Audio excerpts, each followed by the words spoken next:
ഏവർക്കും നമസ്കാരം. ശുഭകരമാകട്ടെ, ദിനം സന്തോഷകരമാവട്ടെ, സൗഖ്യകരമാകട്ടെ, അനുഭവങ്ങളും അനുഭൂതികളും നമ്മെ ഏവരെയും നയിക്കുമാറാകട്ടെ. ഒളിമ്പസിന്റെ ഡീപിക്കോളജിക്കൽ ഫെലോഷിപ്പ് എന്നുള്ള പരമ്പരയിൽ നമ്മൾ ഇന്നു മുതൽ ഒരു പുതിയ പാഠത്തിലേക്ക്, മൂന്നാം പാഠത്തിലേക്ക് കിടക്കുകയാണ്. അത് വ്യവസ്ഥാബോധ്യം എന്നുള്ളത്. വ്യവസ്ഥയെക്കുറിച്ച് നമുക്കുണ്ടാകുന്ന ബോധ്യം, understanding nature as A system എന്നുള്ളതാണ്. അതിൽ നമ്മൾ ആദ്യത്തെ പാഠത്തെ ഇങ്ങനെയാണ് പറയുന്നത്: Knowledge is the awareness that aligns with the nature of a thing. ഇവിടെ പ്രകൃതിയെ ഒരു വ്യവസ്ഥയായി അറിയുക എന്നുള്ള ഒരു ഭാഗത്തിന്റെ ആദ്യ ഖണ്ഡികയാണിത്. എന്താണ് ജ്ഞാനം? പ്രകൃതിയിൽ അനന്തമായ കാര്യങ്ങളുണ്ട്. വസ്തുക്കൾ, വ്യക്തികൾ, ആശയങ്ങൾ, കാരണങ്ങൾ, ഉദ്ദേശ്യങ്ങൾ, പ്രവർത്തനങ്ങൾ, സംഭവങ്ങൾ, സ്ഥലങ്ങൾ, സമയങ്ങൾ, പശ്ചാത്തലങ്ങൾ, ബന്ധങ്ങൾ, ഉദ്ഭവങ്ങൾ, ഗുണങ്ങൾ, സവിശേഷതകൾ, മാനദണ്ഡങ്ങൾ, നിയമങ്ങൾ, വ്യവസ്ഥിതികൾ. ഇവയെ നാം എങ്ങനെയാണ് തിരിച്ചറിയുക? ആദ്യം നാം അവയുടെ സാന്നിധ്യമോ അല്ലെങ്കിൽ അതിന്റെ സൂചനയോ ഗ്രഹിക്കുന്നു. തുടർന്ന് അതിന്റെ ഒരു ഭാവത്തെ നമുക്ക് ബോധ്യമാകുന്ന അതിന്റെ സാധ്യമായ എല്ലാ പശ്ചാത്തലങ്ങളോടും കൂടി ഭാവനയിൽ ചിത്രീകരിക്കും. ചിത്രീകരിച്ച വസ്തുതയെപ്പറ്റി നമ്മുടെ ബോധ്യപരിധിയിൽ ഒതുങ്ങിയ ഒരു ധാരണാജാലിക നമ്മിൽ ഉരുവാക്കുന്നു. അതിനൊത്ത് നാം അനുരൂപമാകുന്നു. ഒടുവിൽ നാം അതിനെ അന്തർജ്ഞാനത്തോട് ചേർത്ത് വയ്ക്കുന്നു. ഇതാണ് നമ്മുടെ ഗ്രഹണ പ്രക്രിയ അഥവാ കോഗ്നീഷൻ. അതിൽ കൈകാര്യക്ഷമത കൂടിയ ഏത് തലത്തിൽ വെച്ച് അവബോധിതമാകുന്നുവോ അതാണ് നമ്മുടെ അറിവ്. അതായത് നമ്മുടെ ഏത് അവബോധ തലത്താൽ ആ ഒന്നുമായി അനുരൂപനത്തിലാകുന്നുവോ അതാണ് അതിനെക്കുറിച്ചുള്ള നമ്മുടെ ജ്ഞാനം. പ്രകൃതിയെ മൊത്തത്തിൽ നാം ഇങ്ങനെയാണ് അറിയുന്നത്.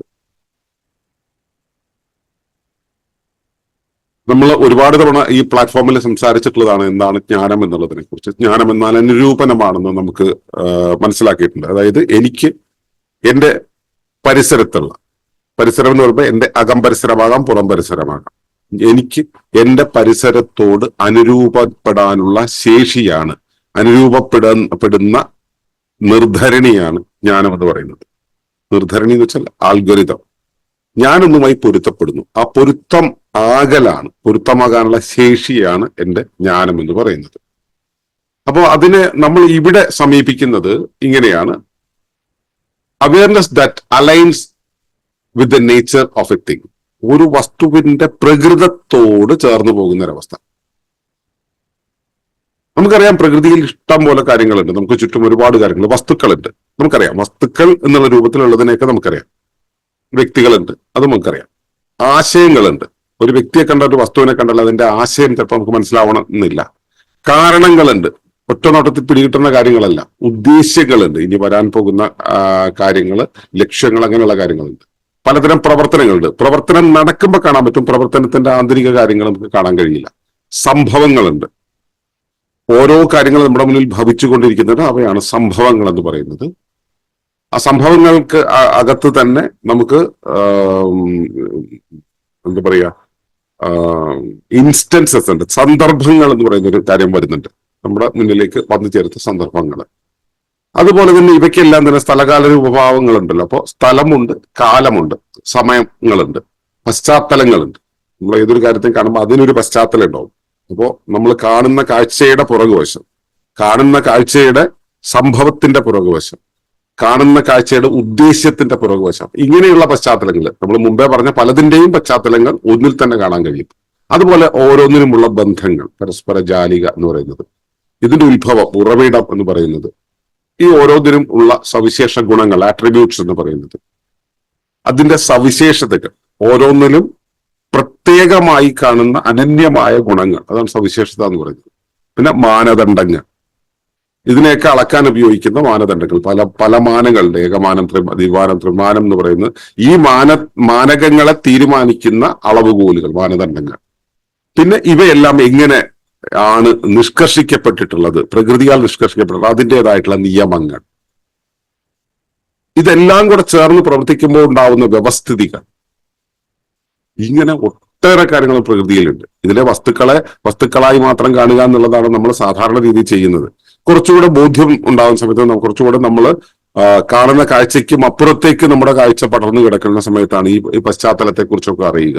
കൂടുതൽ ആഴത്തേക്ക് വ്യാപൃതമായിട്ട് നമ്മുടെ ജ്ഞാനം പടർന്നു കിടക്കുന്നുണ്ടെങ്കിലാണ്, അല്ലെങ്കിൽ നമ്മുടെ അറിവ്, നമ്മുടെ കാഴ്ചപ്പാട് പടർന്നു കിടക്കുന്നുണ്ടെങ്കിലാണ് ഈ കാര്യങ്ങളെ സമഗ്രമായി കാണാൻ കഴിയുക. മിക്കവാറും ആളുകൾക്ക് അങ്ങനെ കാണാൻ കഴിയില്ല എന്നൊരു വസ്തുതയുണ്ട്. അപ്പോൾ ഇവയെ നമ്മൾ എങ്ങനെയാണ് അറിയുന്നത്? ആദ്യം നാം അവയുടെ സാന്നിധ്യമോ അല്ലെങ്കിൽ അതിന്റെ സൂചനയോ ഗ്രഹിക്കുന്നു നമ്മുടെ ഇന്ദ്രിയങ്ങൾ കൊണ്ട്, അല്ലെങ്കിൽ ഇന്ദ്രിയങ്ങൾ കൊണ്ടാണ് സാധാരണ ഗ്രഹിക്കുക എന്നുള്ള പ്രോസസ് നടക്കുന്നത്. ഇപ്പൊ നമ്മൾ അതിനെക്കുറിച്ചുള്ള സംജ്ഞകൾ സ്വീകരിക്കുന്നു. ഇപ്പോ ഒരു വസ്തു, ഒരു കാർ അവിടെ ഉണ്ട്, ആ കാറിനെ ഞാൻ കാണുന്നു, അല്ലെങ്കിൽ കാറിനെ ഞാൻ കേൾക്കുന്നു, കാറിന്റെ ശബ്ദം കേൾക്കുന്നു, അല്ലെങ്കിൽ കാറിനെ ഞാൻ തൊട്ട് മനസ്സിലാക്കുന്നു. ഇത് സാധാരണ രീതിയിലെ ഗ്രഹണം. കാറിന്റെ ചിത്രം കാണുന്നു, കാറിനെ കുറിച്ചുള്ള ഒരു വ്യാഖ്യാനം കാണുന്നു, കാറിനെ കുറിച്ചുള്ള ഒരു വീഡിയോ കാണുന്നു. ഇത് ഇന്ദ്രിയങ്ങൾ കൊണ്ട് കാണുന്നതാണെങ്കിൽ പോലും ഇത് ഒറിജിനൽ ആയിട്ട് സാധനമല്ല, അതിനെക്കുറിച്ചുള്ള സൂചനയാണ്. കാർ എന്നുള്ളതിനെ കുറിച്ചുള്ള സൂചനയാണ്. ആ ഒന്നിനെ എന്റെ ഇന്ദ്രിയങ്ങൾ കൊണ്ട് ഗ്രഹിക്കുന്നു എന്നുള്ളതാണ് ആദ്യത്തെ കാര്യം. അപ്പോൾ ഇന്ദ്രിയങ്ങളിൽ നിന്നും കിട്ടുന്നു. രണ്ടാമത് അതിന്റെ ഭാവം. ഈ ഗ്രഹിച്ച ഇന്ദ്രിയങ്ങളിൽ നിന്നും നമ്മൾ അതിന്റെ രൂപം, ഭാവം, അല്ലെങ്കിൽ എന്തെങ്കിലും ഒരു അനുഭവം കിട്ടി. ആ അനുഭവത്തിന്റെ ഭാവമുണ്ടല്ലോ, അത് എന്തിനെയാണ് ദ്യോതിപ്പിക്കുന്നത്?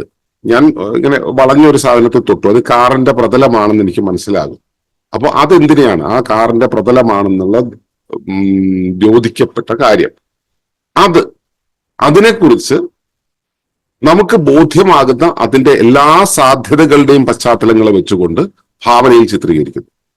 കാർ എന്നുള്ളത് സ്പർശിക്കുമ്പോൾ വളഞ്ഞിരിക്കുന്ന ഒരു തകിടാണ് എന്ന് ഞാൻ മനസ്സിലാക്കുമ്പോൾ, ഈ തകിടിന് പശ്ചാത്തലമാകുന്നത് എന്തെല്ലാം വരുമോ അത് എന്റെ ബോധ്യത്തിനനുസരിച്ചാണ്. ഞാൻ ഒരു കൊച്ചുകുട്ടിയാണെങ്കിൽ കാർ എന്ന് പറയുന്നതിന്റെ ആ സ്പർശനത്തിൽ അല്ലെങ്കിൽ ആ ഗ്രാഹ്യശേഷിയിൽ നിന്ന് മനസ്സിലാകുന്നത് ഒരു ഉപകരണം എന്ന് മാത്രമാണ്. ആ കാറിന്റെ ക്വാളിറ്റി, ആ കാറിന്റെ ഉടമസ്ഥത, കാറിന്റെ നിറം, കാറിന്റെ എന്താ പറയുക എലിവേഷൻ, കാറിന്റെ ബ്രാൻഡ്, അതിന്റെ പഴക്കം തുടങ്ങിയ കാര്യങ്ങളിൽ എക്സ്പേർട്ടിനെ സംബന്ധിച്ചോളം പ്രാധാന്യമുള്ളതായിരിക്കും. അപ്പോ തനിക്കറിയാവുന്നത് എന്തെല്ലാം സാഹചര്യങ്ങളും പശ്ചാത്തലങ്ങളും ഉണ്ടോ, ഇവയുടെ എല്ലാം അടിസ്ഥാനത്തിൽ അവയെ ഭാവന ചെയ്യും. അപ്പോ കാണുന്ന കാഴ്ചയിലല്ല ഭാവന ചെയ്യുന്നത്. കാണുന്ന കാഴ്ചയുടെ അപ്പുറത്തേക്ക് ഇത് ഒരു ശവം കൊണ്ടുപോയ വാഹനമാണെന്നിരിക്കട്ടെ, അതും കൂടെ ചേർത്തിട്ടാണ് ഭാവന ചെയ്യുക, അല്ലെ? സ്പർശിക്കുന്ന സമയത്ത് അല്ലെങ്കിൽ കാണുന്ന സമയത്ത് ശവം കൊണ്ടുപോകുന്നു എന്നുള്ളതിനൊരു പ്രത്യേകതയില്ല. പക്ഷെ നമ്മുടെ മനസ്സിൽ ശവം കയറ്റിയ വണ്ടി എന്ന് പറഞ്ഞാൽ ഭയമുണ്ടാക്കുന്നതാണെങ്കിൽ സ്വാഭാവികമായിട്ട് ആ ശവം കയറ്റി എന്നുള്ള ഒരു കാരണം മാത്രം മതി നമ്മുടെ ഭാവനയിൽ അതുകൂടെ കയറി പിടിക്കാൻ. അപ്പോ അതിന്റെ ഭാവത്തെ നമുക്ക് ബോധ്യമാകുന്ന അതിന്റെ സാധ്യമായ എല്ലാ പശ്ചാത്തലങ്ങളോടുകൂടി ഭാവനയിൽ ചിത്രീകരിക്കും. ചിത്രീകരിച്ച വസ്തുതയെപ്പറ്റി നമ്മുടെ ബോധ്യപരിധിയിൽ ഒതുങ്ങിയ ഒരു ധാരണാ ജാലിക നമ്മൾ ഉരുവാക്കും. നമ്മുടെ ബോധ്യത്തിന്റെ പരിധി.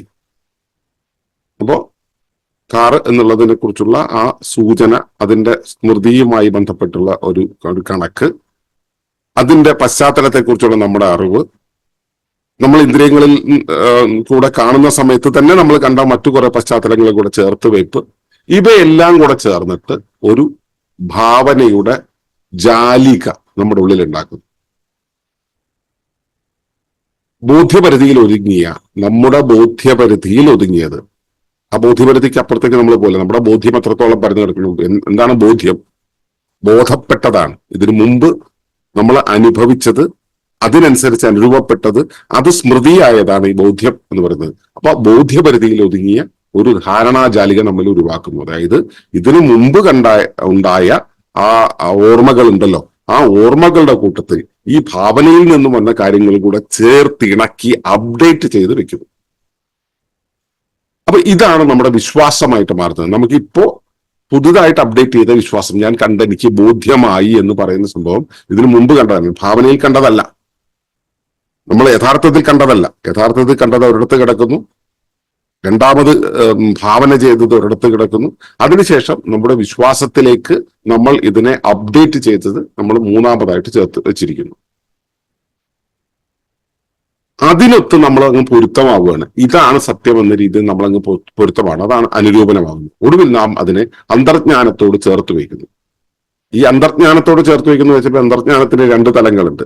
സഹജ അവബോധവുമുണ്ട്, ശിക്ഷിത അവബോധമുണ്ട്. ശിക്ഷിതാവബോധത്തിലാണ് വഴക്കമുള്ളത്. ആ വഴക്കത്തിനേക്കാണ് നമ്മൾ ഇപ്പോ നമ്മള് ആ ചേർത്ത് വയ്ക്കുന്നു, അനുരൂപപ്പെടുന്നു എന്ന് പറയുന്നതിനനുസരിച്ചുള്ള ഒരു പ്രായോഗികത, എക്സ്പീരിയൻസ് എന്ന് പറയുന്നത്, അതിനനുസരിച്ച് വഴങ്ങുന്നു. തീയുള്ള ഒരു വസ്തുവാണ് നമ്മൾ കണ്ടത് എങ്കിൽ ആ തീ ഉണ്ട് എന്നുള്ളതിനനുസരിച്ച് നമ്മുടെ ശരീരം റിഫ്ലക്ട് ചെയ്യുകയും നമ്മുടെ റിഫ്ലക്സ് വർക്ക് ചെയ്യുകയും ചെയ്യുന്ന ഒരു അവസ്ഥ. അങ്ങനെ നമ്മൾ ആ അന്തർജ്ഞാനത്തോട് ചേർത്ത് വയ്ക്കുന്ന ഒരവസ്ഥ. ഈ അവസ്ഥയാണ് കോഗ്നീഷൻ എന്ന് പറയുന്നത്. അതായത് ഒരു കാറ് കണ്ടു കഴിഞ്ഞാൽ അല്ലെങ്കിൽ തീ കണ്ടു കഴിഞ്ഞാൽ അത് കണ്ടത് അതിന്റെ പശ്ചാത്തലത്തോടു കൂടി ഇന്ദ്രിയങ്ങൾ കൊണ്ട് എടുത്ത് അതിനെക്കുറിച്ച് ഭാവന ചെയ്ത് അത് ഇതിനു മുമ്പുണ്ടായിരുന്ന വിശ്വാസ വസ്തുതകളോട് ചേർത്ത് ഇണക്കി നമുക്ക് ബോധ്യപ്പെട്ട് അപ്ഡേറ്റ് ചെയ്ത് അതിനോട് പൊരുത്തമായി അതിനോട് അനുരൂപപ്പെടാൻ പാകത്തില് ശരീരത്തെ മാറ്റിയെടുക്കുന്ന ഒരവസ്ഥ.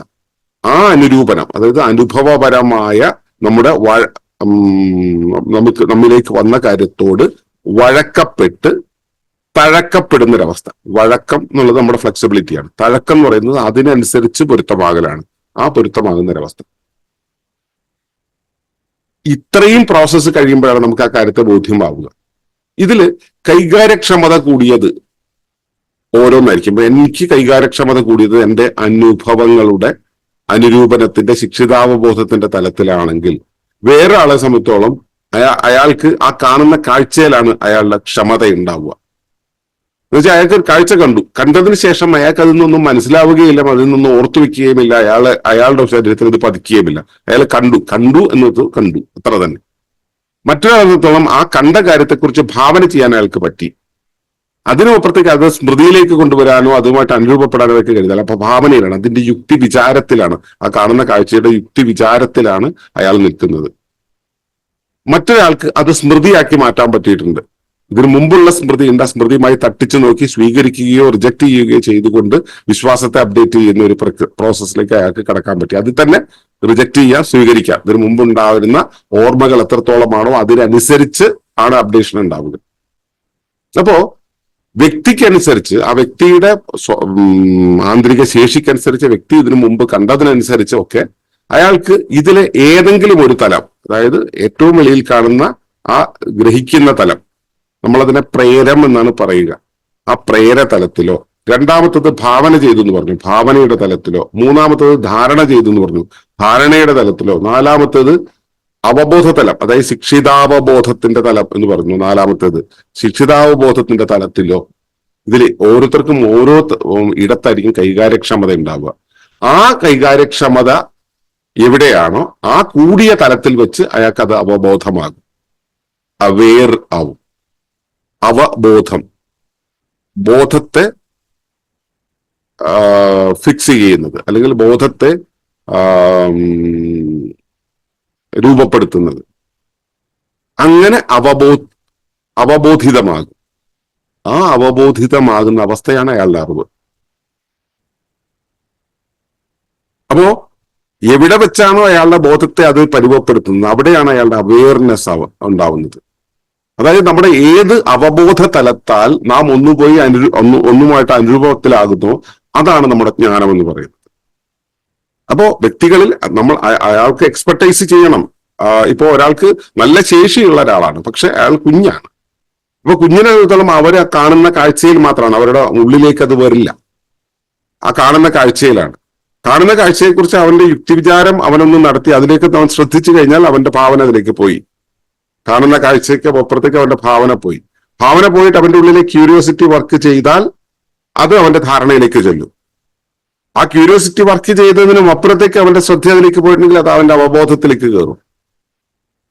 ഇതൊരു സാധാരണ വ്യക്തിയുടെ കാര്യത്തിൽ, വളർന്ന ഒരു വ്യക്തിയുടെ കാര്യത്തിലാണെങ്കിൽ ഈ കാര്യങ്ങളെല്ലാം ഉപയോഗിച്ച് പരിചയമുണ്ടാവും. അയാൾ എവിടെ നിന്ന് അത് കാണുന്നു, അയാൾ വിശ്വാസത്തിന്റെ തലത്തിൽ നിന്ന് കാണുന്നു, യുക്തിയുടെ തലത്തിൽ നിന്ന് കാണുന്നു, എവിടെ നിന്ന് കാണുന്നതിനനുസരിച്ച് അവരുടെ ഉള്ളിലേക്കുള്ള ആ പ്രവേശം നടക്കും. ആ തരത്തിലുള്ള ഒരു അനുരൂപണത്തെയാണ് നമ്മൾ ഈ ജ്ഞാനം എന്ന് പറയുന്നത്. പ്രകൃതിയെ വ്യവസ്ഥയായി അറിയേണ്ടതും ഇങ്ങനെയാണ്. നമ്മൾ ഏത് തലത്തിൽ, നമ്മൾ ഓരോരുത്തരും പ്രകൃതിയെ വ്യവസ്ഥയായിട്ട് അറിയുന്നത് ഓരോ രൂപത്തിലാണ്. പ്രകൃതിയെ മൊത്തത്തിൽ നാം ഇങ്ങനെയാണ് അറിയുന്നത്. ഇതിൽ ഏത് അവബോധ തലത്തിൽ നമ്മൾ നിൽക്കുന്നു അതിനനുസരിച്ചാണ് അറിയുന്നത്.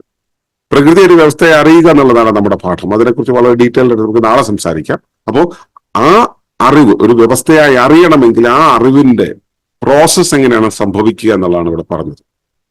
അറിവിന്റെ പ്രോസസ്സ് എന്ന് പറയുന്നത് ഈ വെളിയിൽ നിന്നും അകത്തേക്ക് ഒഴുകുന്ന ഈ സ്ഥിതി വിവരത്തിന്റെ സ്വീകരണത്തിനനുസരിച്ച് ഗ്രഹണത്തിനനുസരിച്ച് ഗ്രഹിക്കുന്നതിനനുസരിച്ച് നമ്മൾ എങ്ങനെ റെസ്പോണ്ട് ചെയ്യുന്നു, നമ്മൾ ഏത് തലത്തിൽ നിന്ന് അതിനോട് പ്രതിനിലകൊള്ളുന്നു, എവിടെ നിന്നിട്ടാണോ അതിനെ മേജറായിട്ട് പ്രോസസ് ചെയ്യുന്നത് എന്നതാണ് ഈ അറിവിന്റെ അടിസ്ഥാനം.